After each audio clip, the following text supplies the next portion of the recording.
सब और तेरा कर्म करने में ही अधिकार है, उसके फलों में कभी नहीं। इसलिए तू कर्म फल का हेतु मत हो तथा तेरी कर्म करने में आसक्ति न हो।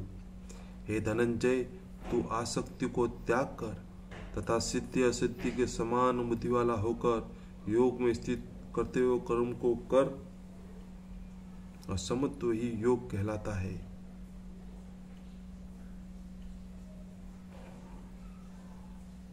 इस समत्व बुद्धि योग को सकाम कर्म अत्यंत ही नम्र श्रेणी का है। इसलिए तू है धनंजय, तू समबुद्धि में ही रक्षा का उपाय ढूंढ, अर्थात बुद्धिमान ही आश्रय ग्रहण कर, क्योंकि फल की हेतु बनने वाला अत्यंत दीन है। समबुद्धि युक्त पुरुष पुण्य और पाप दोनों को इसी लोक में त्याग देता है, अर्थात उनसे युक्त हो जाता है। उसे तू समत्व रूप योग लग जा, और समत्व रूप योग ही कर्म को कुशलता है, अर्थात कर्म बंधन से छूटने का उपाय है। क्योंकि समबुद्धि से युक्त ज्ञानी जन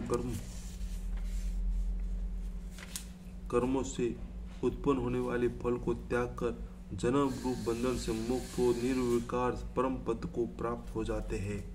जिस काल में तेरी बुद्धि मोह रूपी दलदल को भली भांति पार कर जाएगी, उस समय तू सुनने में आने वाले लोक और परलोक में संबंधित सभी भागों से वैराग्य को प्राप्त हो जाएगा।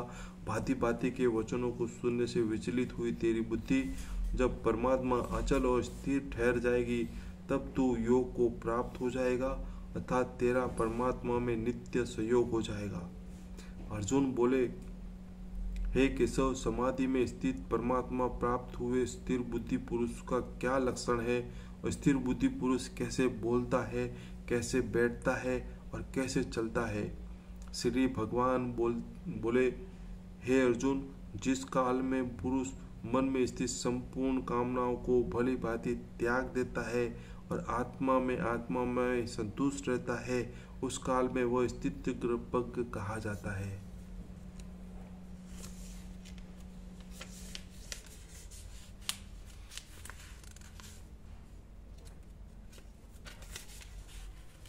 दुख प्राप्त होने पर जिसके मन में उद्विग्न नहीं होता, सुख प्राप्ति में जो सर्वथा निष्प्रह ही तथा जिस राग भय और क्रोध को नष्ट हो गया, ऐसा मुनि स्थिर बुद्धि कहा जाता है।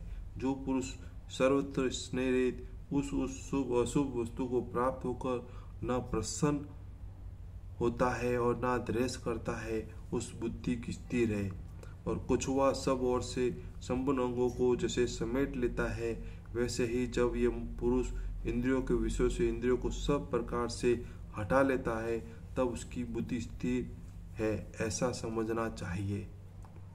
इंद्रिय द्वारा विषयों को ग्रहण करने पुरुष भी केवल विषयों तो निवृत्त हो जाते हैं, परंतु उनसे रहने वाली आसक्ति निवृत्त नहीं होती। स्थित के पुरुष की तो आसक्ति भी परमात्मा में साक्षात्कार करके निवृत्त हो जाती है। हे अर्जुन, आसक्ति का नाश न होने के कारण परमतम स्वभाव वाले इंद्रिय यत्न करते हुए बुद्धिमान पुरुष के मन को भी बालत धर लेती है।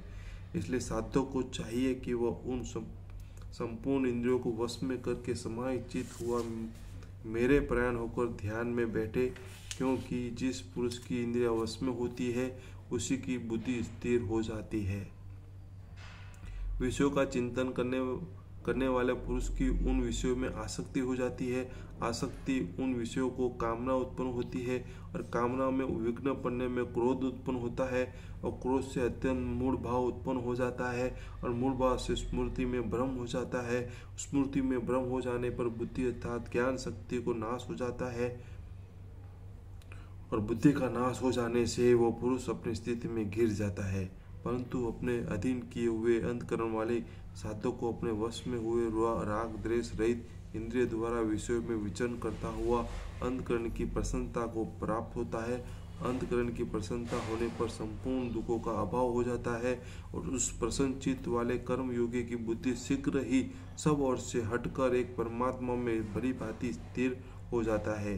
न जीते हुए मन और इंद्रियों को पुरुष में निश्चित बुद्धि नहीं होती, और उस आयुक्त मनुष्य अंतकरण में भावना भी नहीं होती, तथा भावनाहीन मनुष्यों को शांति नहीं मिलती।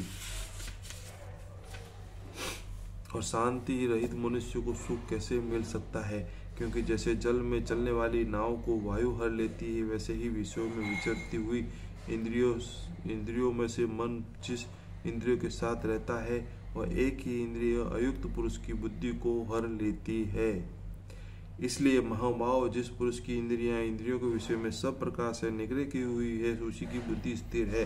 और संपूर्ण प्राणियों के लिए जो रात्रि के समान उस नित्य ज्ञान स्वरूप परमानंद की प्राप्ति में स्थित प्रज्ञ योगी झांकता है, जिस नाशवान सांसारिक सुख दुख को प्राप्ति सब प्रकार प्राणी से जागत परमात्म तत्व को जानने वाला मुनि के लिए ये रात्रि के समान है। जैसे नाना नदियों के जल सब ओर से परिपूर्ण अचल प्रतिष्ठा वाले समुद्र में उसको विचलित नहीं करते हुए समा जाते हैं, वैसे ही सब भाग जिस प्रकार के विभिन्न के लिए बिना ही समा जाते हैं, पुरुष परम शांति को प्राप्त होता है, भोगों को चाहने वाला नहीं। जो पुरुष संपूर्ण भावना कामनाओं को त्याग कर ममता रहित, अहंकार रहित और स्मरण रहित वह विचरता है, वह शांति को प्राप्त होता है, अर्थात शांति को प्राप्त होती है। हे अर्जुन, ये ब्रह्म को प्राप्त हुए पुरुष की स्थिति है। प्राप्त होकर योगी कभी मोहित नहीं होता, अंत काल में भी इस ब्रह्मी स्थिति में स्थिर होकर परमानंद को प्राप्त होता है। ओम नमः शिवाय। हरे कृष्णा कृष्ण कृष्ण हरे हरे।